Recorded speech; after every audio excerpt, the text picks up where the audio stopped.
We're down at Cottage Grove Speedway in Cottage Grove, Oregon to check out the Grove Classic. The Northwest Wingless Tour is ready to inaugurate their season for 2009 in the brand new wingless sprint cars. Let's talk to a couple of the drivers.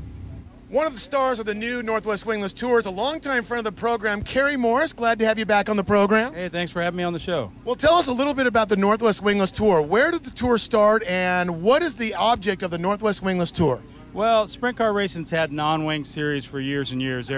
They really showcase the premier drivers because these cars are very, very difficult to run without wings on. Tonight, it looks like we have a field of 18 to 20 cars, and we've got some real fast cars, some real good drivers. It's going to be quite a show tonight. Give us some more insight about the cars themselves. Well, the cars themselves, most 360 associations in the country run a restricted motor. The Northwest Wingless Tour, these are unrestricted open motors. The only rules, we have to have an iron block. We have no weight limits, and the motors really put out good power, and the cars are real light, so they go real fast. Is there really that much aero difference between a winged car and a non-winged car? Oh yeah, the setups are totally different, the way you have to drive them.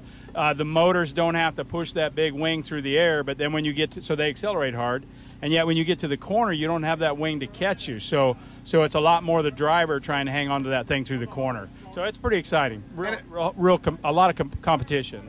Now, one of the other drivers that we have here is fresh from the midgets, which is the undercard on the Northwest Wingless Tour. Mike Morris, how are you doing today? Very, very good. Now that we're on race day, we're doing very good. Now, you're going from the midget class, which runs 4 cylinders. Some guys run Volkswagen motors.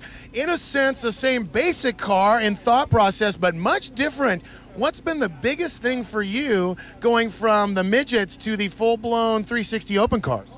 You know, my crew chief asked me, he says, do you have any comparison between a midget and a non-wing sprint car? And I said, you know what, I'm still searching for that comparison. Truth is, driving a midget is like driving a souped-up Volkswagen. Driving a sprint car is like driving a 427 blown Ford pickup. It's huge, it's big, and again, there is almost zero comparison if you ask me. Well, one of the other drivers is Ozzy Osbourne, and I'm not talking about the guy who bites the heads off bats, but he might bite the head off some of the competition. Ozzy, how long have you been running a sprint car? About 7 years now, but I've never run without the wing, so this is going to be kind of a different type deal tonight. Have you shook out the car at all? I mean, what would you say the biggest difference is? I don't know. We're going to find out. I'm not going to have the wing to lean on, so it's going to be a little different. I've talked to Roger Crockett quite a bit about it and try to drive it straight. Keep the equipment in one piece.